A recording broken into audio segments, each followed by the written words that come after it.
What's going on? Hope you have a good day. I didn't film too much of an intro because Paul's a terrible YouTuber. So let me give him a quick intro. Right now, I'm dropping the frame off for powder coat, but you'll see it get powder coated in this whole video, so enjoy. And you also get to see the rest of the motor get put together by Taz, so there you go. Just got to the place that's going to be doing my powder coat, unit F14. They're here in Dallas. I'll put in their information here. And I got my passenger princesses with me. Herbert! Herbert! Alright. He's fast asleep. We're not going to annoy him. Alright guys, we're at unit F14 now. They got my swing arm right here. Got John prepping it up for powder coat. And I'm going to make y'all wait and see what color it is till it's time to see.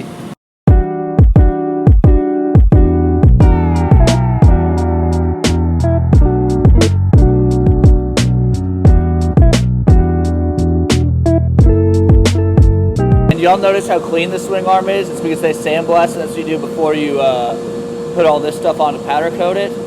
And you remember when I brought it there, it was crusty. Swing arm's being hung up to get the powder sprayed on it, I believe. I'll have to double check. I don't know what's happening here. I'll let you know, but get it sprayed on it and then you put it in the oven afterwards. Basically, we masked it all off so that powder doesn't get on the spots where things need to move, slide. Bearings go. Threaded holes are going to be plugged so that powder doesn't get in there. And then at this point, we're ready to spray powder.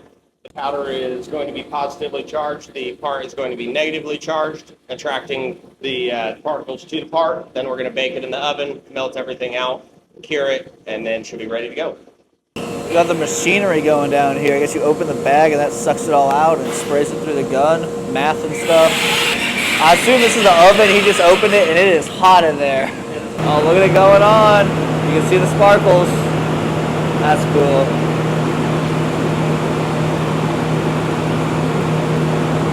Just like that. Alright, into the oven it goes now.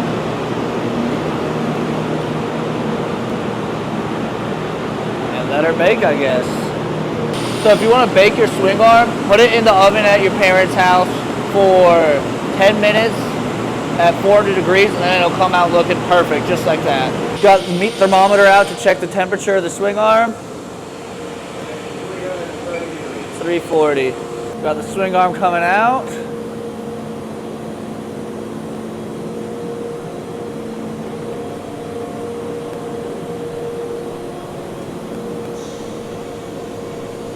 Ooh. Oh no, it's going to white.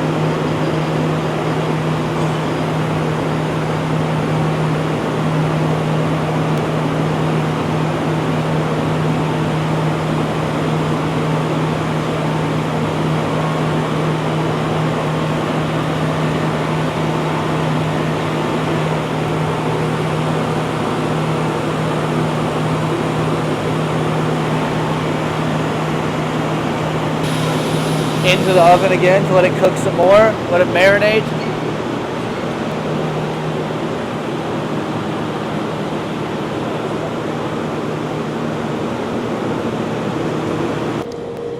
Here's my frame that's going into sandblasting next right now, so that'll be cool. And it's looking rough. I don't remember it looking this bad. It must have been here. Oh no, has it been blasted before? I think it's been sandblasted already. That's why it looks different. I don't know. Get a little sneak peek of the swing arm. Ooh, that's cool. Why not? Oh no, they're asking questions about my frame. That's never good. Yeah, no, looks. Now we got the triples getting all masked off to get powder coated. A different color than the swing arm. Oh yeah, got the light on it. There we go. Look at that. That's cool. I like the shift, the chameleon. Once again, I'm a terrible YouTuber, and I ran out of time to get the frame powder coated, so I come back later on that you'll see later in the video, but now I'm going to show y'all Taz rebuilding my motor. Well, we're back at Two Wheel Toys. The motor is most of the way assembled. Taz did some of the work, the boring work, put in the bearings, and then he put the cases together, but I got a video of that, so I'll throw that in right now. And we're about to slap the rest of it together, and then I'll have a motor that I'm just waiting on the frame and putting it all back together. Doing great, almost there. You're so close. I'm doing it.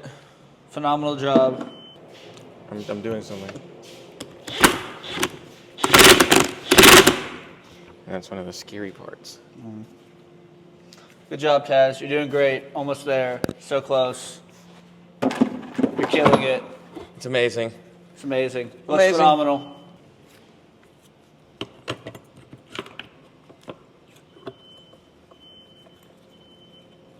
Now we can actually put your clutch.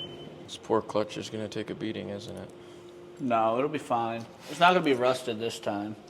And y'all, once again, shout out Two Wheel Toys for coming in the clutch. Get it? He's doing the clutch right now. All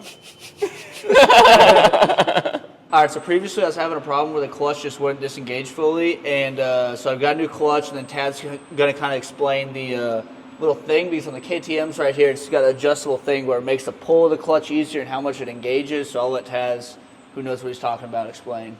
Well, to verify, his clutch was sticking because there's water and rust in it, but yes, your pressure plate does have 3 different locations that you can put it. The thickest one is going to be your easiest clutch pull, but then if your clutch is slipping, if you got a big bike with a ton of power, obviously your clutch will slip, and if you feel that, then you want to move it to the second, and the thinnest one is going to be the hardest clutch pull, but the most aggressive clutch engagement. The thickest one is going to be your easiest clutch pull, but the more smooth clutch engagement, and you'll go through clutches a little bit more with it on those. But with what he does, I mean, eh. And I know a guy who will fix it for me. Yeah. Does your oil leak at all with this? Your helic oil? No, it's just the power valve that leaked. Okay, well, we should definitely cut this partially, though, too, real quick.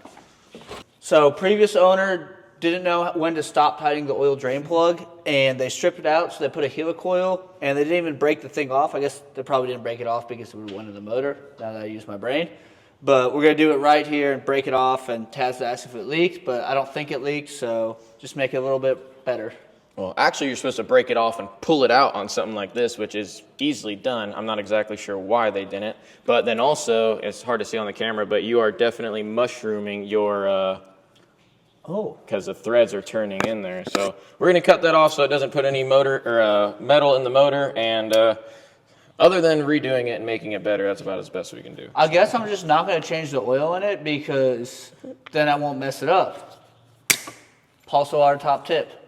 All right, guys, so y'all don't think that I'm just sitting here watching. I will get my hands dirty once Taz puts all the screws in the right area. I'll help him out. You're going to tighten stuff? Yeah, I'll give it a couple of one of these, the little finger tights. I got you. And you practically built the motor. You can tell. I can say I rebuilt the motor. Like, look at this, guys. He's doing it. He's doing it. And it's stripped. Well, that would be my luck. And he also took the liberty to rebuild my water pump because I'm sure all the Fiji water in there wasn't the best. So we're going to be rocking with engine ice now that the bike is official. And I feel like engine ice and Fiji water cost about the same, so I wasn't saving myself any money, just, Was your water pump leaking? No. It wasn't leaking, it was just the, when it overheat, my water pump would leak. Where would it leak out of? The radiators. Oh, well, yeah, that's normal. No, because that hose was melted shut on the vent. It popped the hole in the radiators, yeah, I I remember think. what you're saying. Missing a... That's what I was Crush asking. washer? Yeah, on this. Oh, it didn't leak. We don't need that. Cool. Guys, you see me, I'm the one signing off on all of the, yeah. It'll work. Taz, if it's a customer's bike, he'll obviously make it right, but this is just throw together. It's the 300. I mean, it's the 300. I'm going to make it nice and not abuse it at all. So Taz went above and beyond and took liberty of putting thread sealant, not locker. I thought it was locker. I'm like, bro, why you put Loctite on my drain plug? Is it going to make it hard to get off when it's already helicoiled? But he explained the difference. I don't have anything to say to that. Yeah. How long do you want me to do it? Longer? Oh, it's amazing.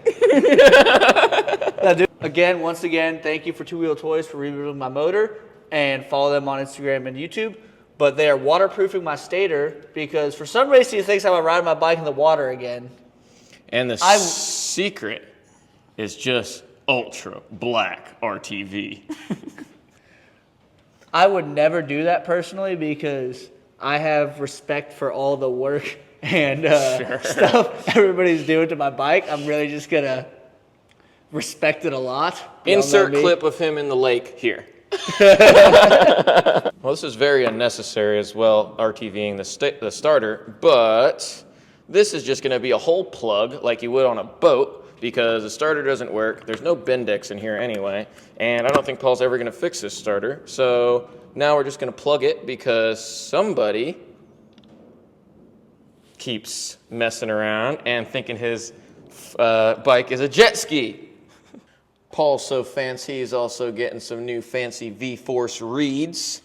So on these two-stroke motors, you'll have 3 different base gaskets. The reason you have 3 different base gaskets is this is the thickest one, this is the thinnest one, and then there's one in the middle. The thickest one is going to be the lowest compression, the middle one is obviously middle compression, and the thinnest one is going to be your highest compression because if you think about it, you're moving the cylinder down, which is moving the piston closer to the head, which in turn makes a lot more compression when you're squeezing that air just that much more. So that's why you have 3 different base gaskets in your rebuild kit. Interesting, you learn something new every day. If I was rebuilding it personally, I'd put all 3 on because 3 is better than 1. Actually, I'm pretty sure I did do that whenever I did the base gasket when the head gasket went out because I didn't know better, so. But Taz oiling her up.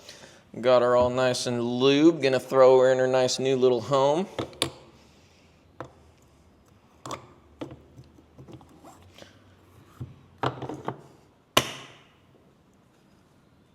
Well, hopefully the head gaskets stay now that the motor's going to be working good. It's not going to have beer or Fiji water in the coolant. It'll actually be running correctly the way it's designed to. So hopefully it'll just not break. And I wanted to keep redoing head gaskets because I don't know if y'all remember, if you're a semi-OG, remember I went through like 4 head gaskets in a month. Got the head going on. This thing's just about a motor. The motor in its past life, thinking now it's going to get reincarnated as like to have an easier life because it had a hard past life. And it will, trust me, I'm going to be so easy on this. I'm just like going to just put it around, barely ride the bike. Like, I'm only going to ride it between 80 and 60 degrees, which is, so it won't get too hot or won't get too cold. I'm going to be super nice to it, guys. Yeah, you are. Yeah, sure. Why are you laughing? Sure you are, Paul. No, bro, I just witnessed all the hard work you put into it, so I'm going to be sure to be very nice to it so it lasts for a long time. Well, here at Two Wheel Toys, we build them bad for a reason. And when I say bad, I mean good, so you can beat on it and not worry about it. Well, that's it for today's video, and once again, massive shout out to Two Wheel Toys, and if you're in the DFW area and need a motor rebuilt or suspension service or any maintenance, big maintenance like that, or small maintenance, hit them up. Here's their information. And yep, thank you, Taz, for bringing my motor back to life so we could do some light KTM 300 riding.